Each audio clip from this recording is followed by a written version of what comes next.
Start. Okay. Uh, this is, let me get this started here. Okay, slideshow from the beginning. Okay. So tonight, this is December 17th, and tonight we're going to focus on research that was done partly by Dr. Reg, but also kind of had a significant part in it. And it's going to be focusing on the research on dementia patients. Now, Dr. Reg has asked me, we're trying to extend the life that our people who participate in this in the wellness zone. Basically, staying in the wellness zone for a longer period of time by by properly taking care of yourselves. And well, all I'm saying here is because of the nature of our food supply, you have to take nutritional supplements. So we're going to turn this over to Dr. Reg, and it's all yours, Dr. Reg. Well, thank you, Earl. And I've got in my hand the book that Earl has written that's called Squaring the Curve that you just got through seeing. And I don't know if there's anyone that's listening to this effort that the two of us are working on, but this is an excellent book. I read it this afternoon, and I wish a copy of it could be gotten to JFK Jr. It's going to be in the Trump administration to do constructive things about our health situation in the United States. This book is a good example of what we're trying to do with these sessions between Earl and myself is to get away from science and the words that we don't use in our regular everyday conversations. Because if you individuals don't want to be a geneticist or a molecular biologist or biochemist, they want to know what can this do for me? And in this curve that I'm handing up that's on the cover of his book, I don't find a Latin or Greek word from science in it anywhere. If it is, I missed it. But it is very, very potent, and it's in common language and expression that anybody can understand, that they don't have to have multiple hours in scientific courses in a new language to comprehend it. And one of the first statements I underlined in it, it said there's very little research on wellness. And that is an understatement, because on the next page, it's talking about the sickness industry, that most people don't know that the American Medical Association maintains a computer bank that all physicians, hospitals, and clinics refer to when they make their requests for payment on Medicare, Medicaid, and now all the insurance companies using it. It's called CPT code, and that stands for clinical procedure and treatment. T is for therapy or treatment. And you cannot be paid unless you can prove that a patient has a disease listed in this CPT code. And that's why I say we do not have a health industry in this country or a health system. We have a sickness industry. And this book is an excellent description of all the problems written in lay language about the importance of nutrition in preventing disease and restoring health. And I recommend it. And I say, if there's anybody that has any contact to get a copy of this book to JFK Jr., I hope they will do it. Now, I'm going to point on this. The reason I asked Earl to let me do this is that the highest level of evidence-based science, I have been on this research team and able to conduct is research that was done down in Miami, Florida, at the University of Miami Miller School of Medicine. And the reason I got that is that a woman appeared in my lobby with a check for $200,000. I was blown away. For decades, I had wanted just small amounts of money to do research on the value of more comprehensive nutrition to support the wellness zone. And I went to two medical schools here in Texas, and they refused to even look at it because it wasn't about drugs. But I was asked to speak down in Miami because they were dedicating a huge new building to complementary and alternative medicine.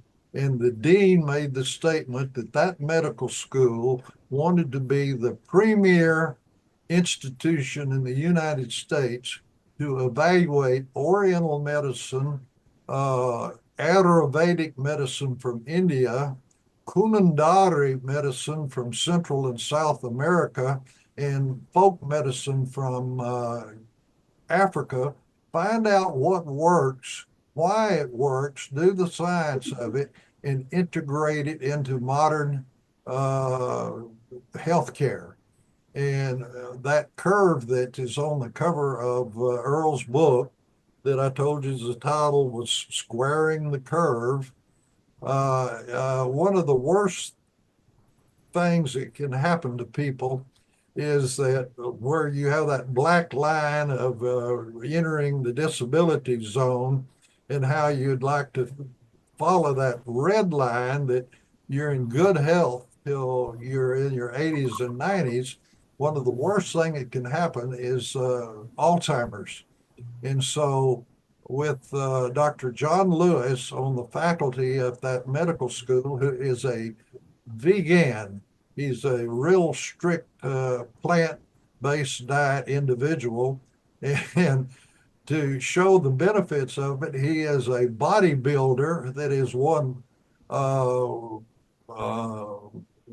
awards and trophies for his ability to apply, show his muscles and his body development at these contests.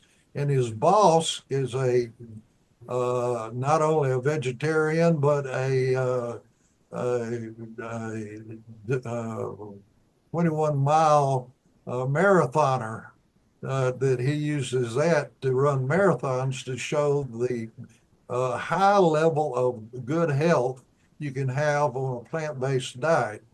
Well, the definition of dementia is loss of brain function, and it's particularly you start losing your memory and your cognition, your ability to learn, and we had individuals in the international dietary supplement company I was in that were primarily baby boomer age individuals, and their parents were older.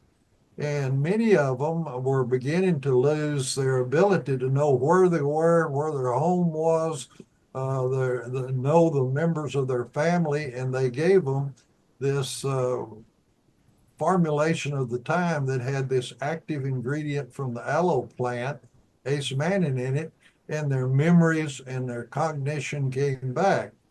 And not only did we see these kind of benefits in potentially dementia patients, but we saw it in improvements in cerebral palsy children and fetal alcohol syndrome, even in genetic defects like Down syndrome, where boys and girls have dementia, and in Fragile X syndrome in boys, where they have a defective Y chromosome from their mother and they only have the little X chromosome. And so they have dementia, and sometimes people with strokes and brain trauma and in accidents have dementia. So these were our early experiences before we did this study down in Miami. And I might add that American Association for Retired Persons had, also known as AARP magazine in 2000, had a major article about the incidence at that time. Was about 500,000 families in the United States were faced with Alzheimer's disease, and there's nothing that could be done for it that was worth anything. It would just take care of them as humanely as possible until they die. And the World Health Organization, by doing audits, projected that there are more than 35 million individuals in the world with dementia. Next slide, please. Okay. Uh, there. Uh, this is the paper and it's titled, The Effect of Allopolymannose Multinutrient Complex on Cognitive and Immune Functioning in Alzheimer's Disease. Now, the reason it's called allopolymannose multinucleate complex is that is a generic term for what we were giving them, which the test product was provided by the Fisher Institute here in Grand Prairie, Texas, and its trade name is New Eden, which we talk about. And to the left there, we have the citation of the journal article that this is published in. It's a Journal of Alzheimer's in the year 2013. And this was a study required by the medical school institutional review board, the IRB board, that is drug oriented. And in drugs, you have to have a safety study. So this was designed to be a safety study. We had to use all our money to prove that the polymannose multinucleate complex was not causing damage to the liver, the bone marrow, the lungs, the brain, or any type of deleterious activity. And our lead author from the faculty there was Dr. John Lewis, who this study would have never been done except for his tenacity and persistence, because we were turned down by 5 different health systems that had Alzheimer's patients but would not work with us because this was not a potential drug and it was a nutrition. So this is the cover page and the title of the published article at this medical school, done in cooperation with the Miami Jewish Health System, which has the largest retirement center on the East Coast, and they have 150 beds in their institution just for Alzheimer's patients. And then they have, for very early patients, an outpatient program there. Next slide, please.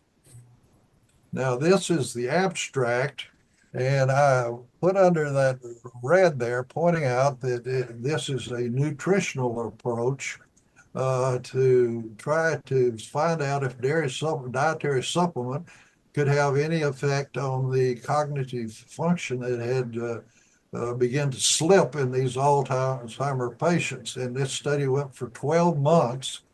And in the yellow there, you find out that these patients using tests that were used for 20 years for potential drug studies. In other words, we put it up against this tough criteria for are we doing any benefit as we could find. And that for the first time, this research group found out they saw improvements in memory and cognition by this improved nutrient supply to the biochemistry of the body, which influences all cells, and it includes the cells of the brain, that their metabolism is supported because the process of life is operated through the program that's in DNA that controls cellular synthesis using nutrient molecules to hook them together in cellular synthesis to make bioactive compounds that run the biochemistry and the physiology of life. Also, there was the data in this abstract that no evidence of damage to the immune system, to the bone marrow, to the liver, anything that we had to spend all our money on all these tests to prove that it was not causing any damage. And this opened the door that if we had the additional money that would be approved to do a more formal test where we would have a control group and an intervention group and compare one group to the other in terms of what the more comprehensive nutrition would do for memory and cognition into these patients that were losing this. Next slide, please. Now, this is the population of the study for this safety study, which was 34 Alzheimer patients that had been diagnosed. Their average age was 79, nearly 80 years old, and they range from 60 to 98. And I like for you to watch that 60 because that's right in the middle of that black zone in that curve that here these individuals were deteriorating long before they were older. And as they progress in age, the incidence of Alzheimer's increased. Now, there were 13 widows, two that never married. There were 6 males. And out of this 34, there were 28 females. And this is something that is very commonly seen in Alzheimer's and in dementia, that females are far more, about 4 times to 5 times more frequently have dementia than males. And this is thought due to the fact that their metabolism and hormone balance is vulnerable because it goes up and down about every 28 to 30 days, which is the cycle of hormones in females. So their metabolism is a constantly moving target, whereas males tend to have the same hormonal level at all times. Far as education, and that's important because there's evidence that the more education you have, the more coping skills you have to deal with losing memory and cognition. And 23 of this 34 had a high school education, 7 of them had college degrees, 4 had advanced degrees beyond college. And there were 21 Hispanic because there are a lot of Spanish speaking people in Miami, 10 Caucasians, and 3 Afro Americans. Next slide, please. This is just a pause in this presentation to see if Earl has any questions at this time or any comments, please. Okay, well, you said this study was done in 2013 and it was approved, It was published in 2013. published in 2013. And Yeah. and the the medical IRB. approved a follow-up study, but you had to have the funding for that. Is that still open or is that closed? If that Well, a doctor and a former administrative assistant of mine have formed a web site trying to raise funds because it's very expensive to do these double-blind placebo crossover studies Yeah. that even big pharma doesn't tend to do because they're so expensive. But here we are as a nutrient and fighting up, I would say, against the tide and going up river because our professionals and our educated people, plus the lay people, all believe in the pharmaceutical drug paradigm, Yep. which I say is basically if you got a physical, mental, or emotional problem, we've got a drug for it. Yeah. And this is totally different mechanism of action. it's supporting the metabolism and design of life is coded in DA, whereas DNA, whereas drugs interfere with engineering and design of life to suppress symptoms only. They don't correct the problem. And an ideal drug, if you quit taking it, all the problems come back. Whereas in nutrition, the genes are programmed for normal biochemistry, but it only works if you provide a broad nutrient supply for cellular synthesis support, which is well documented in this book that I started out holding up that Earl Kemper has published. It's called Squaring the Curve. And we're talking and presenting the information of how we were able to take people that had started in the black line of deteriorating, were restored with memory and cognition by more comprehensive nutrition. Is that a response to your question? Yes, it is. Okay, and that's all I have for now. Okay, that's the next slide, please.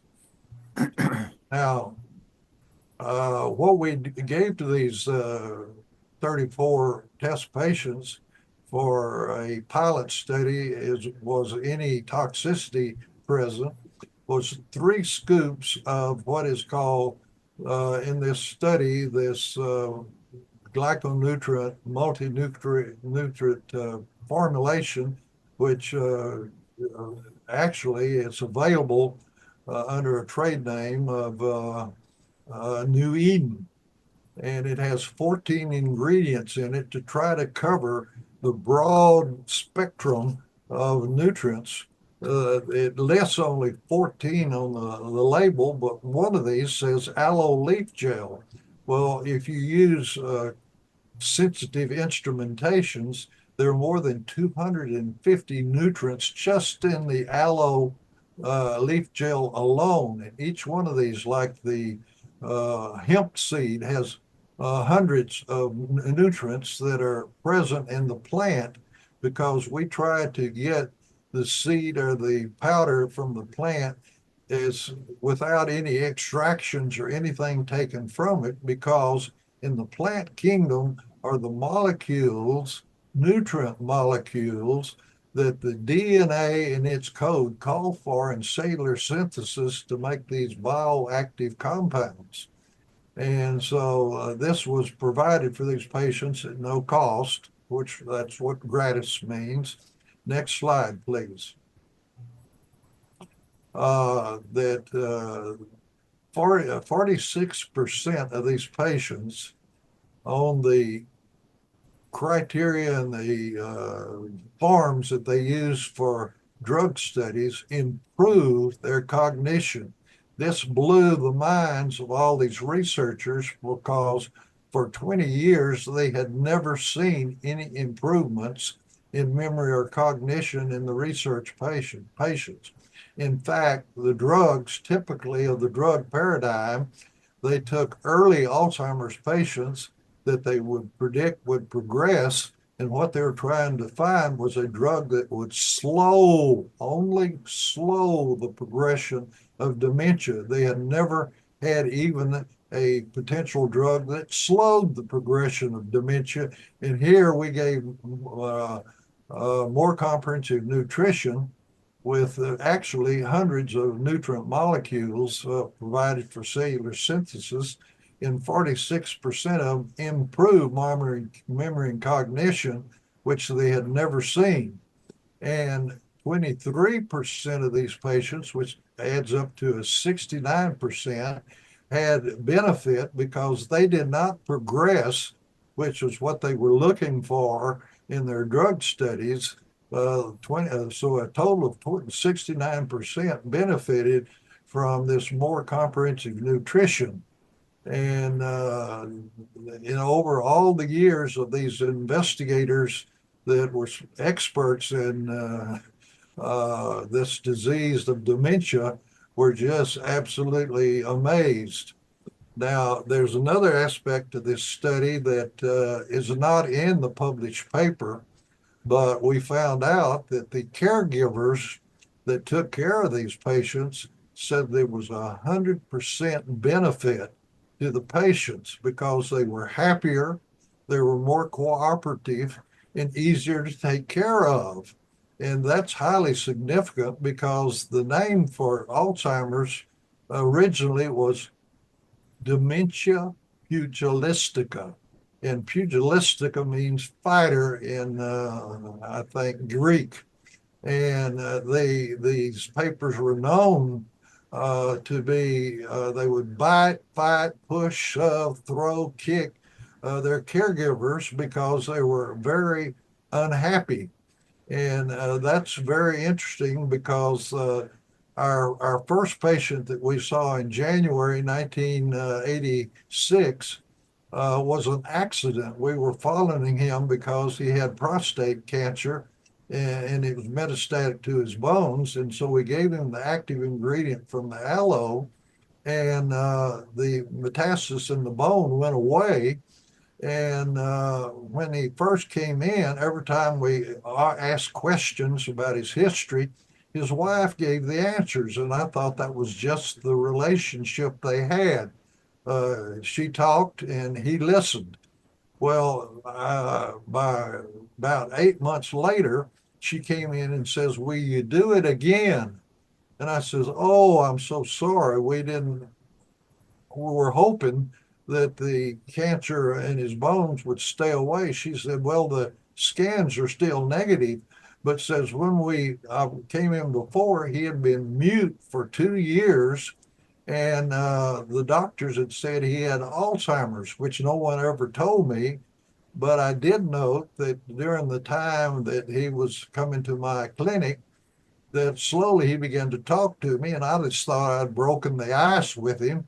I didn't realize he was getting better, but she wanted it all done again because he was beginning to wander around at night with no clothes on in the yard and leaving a stream of urine and feces behind him. And these people with Alzheimer's lose their humanity, and this is a terrible condition that the graph that Earl has on his excellent little book here tries to get across, because that's the purpose of all our efforts in these sessions, is to inform people that they can stay away from this deterioration of their body, which in this case we're talking about the mind and the function of the brain, with more comprehensive nutrition that supports the engineering and design of life that is coded in DNA, and those genes are programs for normal health. Next slide, please. Well, I again stress that 100% of the patients were more cooperative and happier and had better evidence of human life.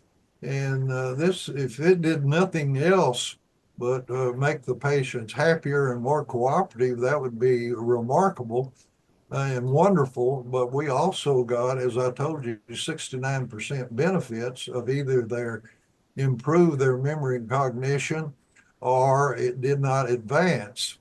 And that the significance of this is that all these nutrients are safe beyond compare, as was shown in efforts by Carrington Laboratories to make a drug of this active ingredient from the aloe.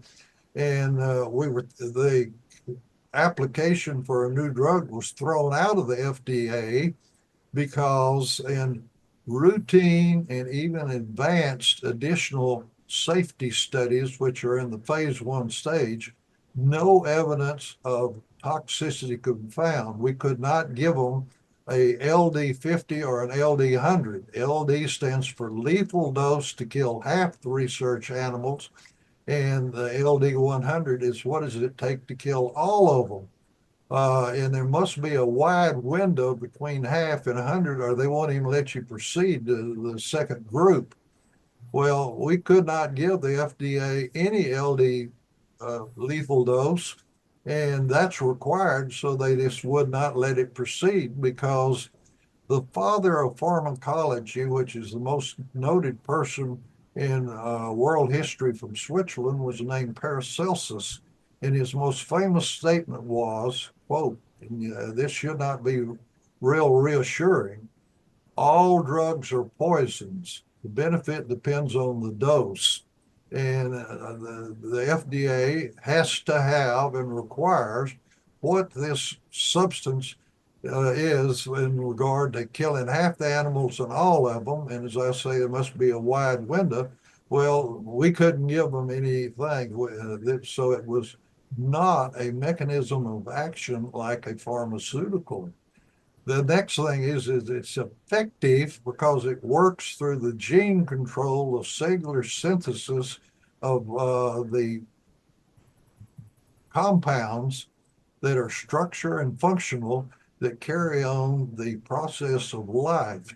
And nutrition cannot be beat for being economical. And that was another problem we ran into about the establishment. The price of pharmaceutical drugs and patent are exploitive. And I use as an example for this that when they came out with the drug for trying to think of it, it's the blue pill that is for the lack of the erection of the penis for intercourse. And they had the ads on TV of Senator Dole, who was in his ancient or elderly times, saying it worked. Well, I was 70 at the time, and I bought 3 pills because they were $83 a piece. And that's all I felt like I could afford, and it worked. But now the patent is off, and through CVS Pharmaceuticals, you can get the same drug for 83 cents a pill instead of $83. That gives you an example of why I say that the price of prescription drugs are exploitive. I'm not opposed to capitalism or profits or doing business, inventions or patents. I'm just opposed to the exploitive thing because a family that has a person, a patient, or a family member that they love and care for that's losing their memory and cognition, they've got a financial problem. And the public needs these preparations to help health as economical and as safe as possible.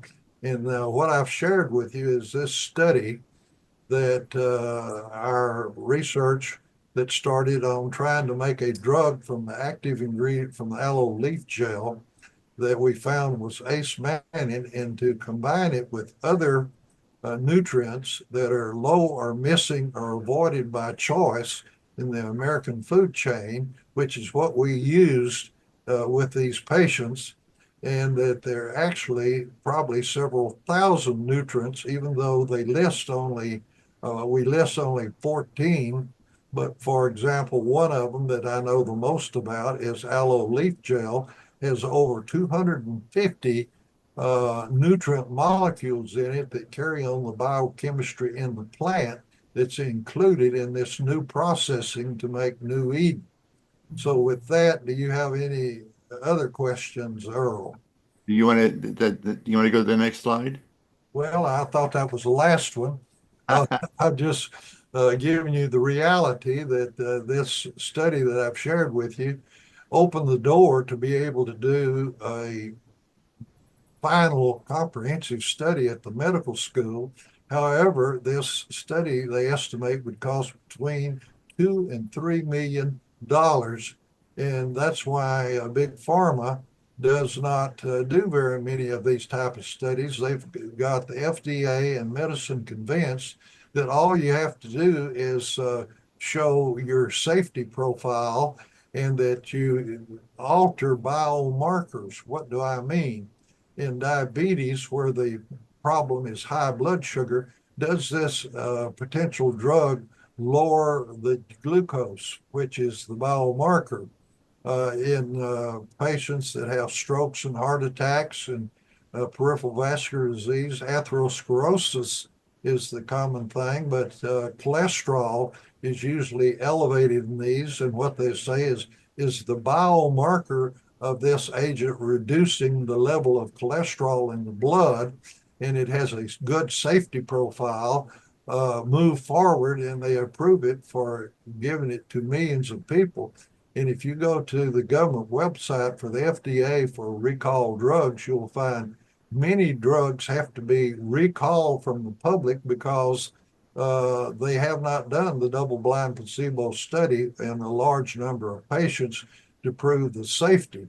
So there is an effort now to try to raise the funds to do these studies, but it's so expensive that it's not going very well because of the we had an individual whose wife worked for a company that was one of the major contributors to the Alzheimer's Foundation. And he met with Dr. Lewis and I and went over all this data that I've showed you. And he assured us that the Alzheimer's Foundation would fund this study to be done at the medical school.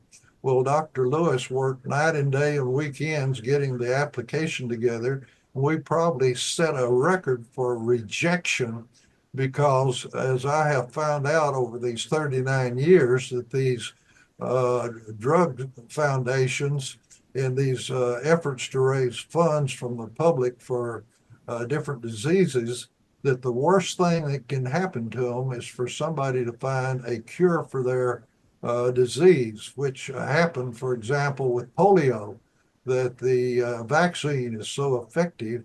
And I could tell you a long story and take up too much time about the individual that told one of my cohorts, thank God this is not being developed as a cure for Alzheimer's because it would wreak havoc on their ability to raise funds. So anyway, if anyone knows an individual that has deep pockets and would like to fund a study which their name could be associated with as a legacy for, because a lot of people that are financially very successful would like to leave the world knowing they have done something significant for the people that live and that their life really meant something.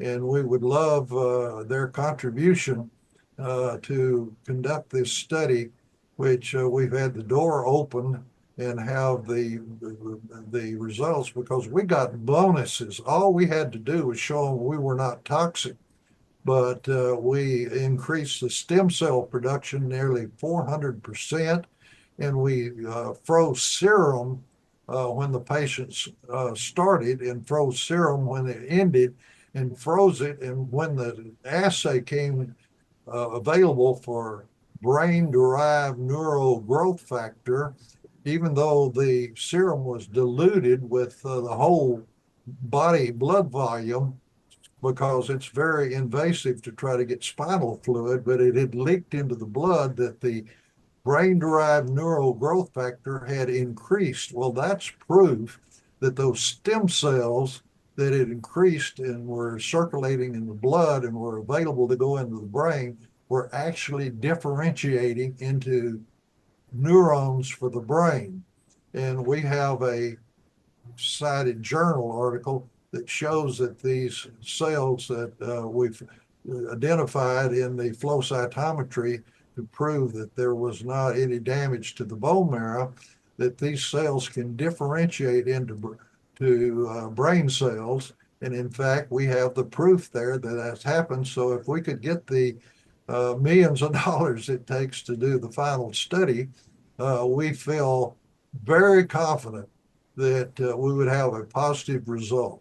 Well, that's the end of what I want to say about this. But again, I want to emphasize that this book I read today that's written by Earl Kemper is very cogent and should be in the hands of JFK Jr., who wants to improve the health status of the nation, because the World Health Organization, if I can put some numbers to it, says that the United States has the highest healthcare cost of all nations in the world.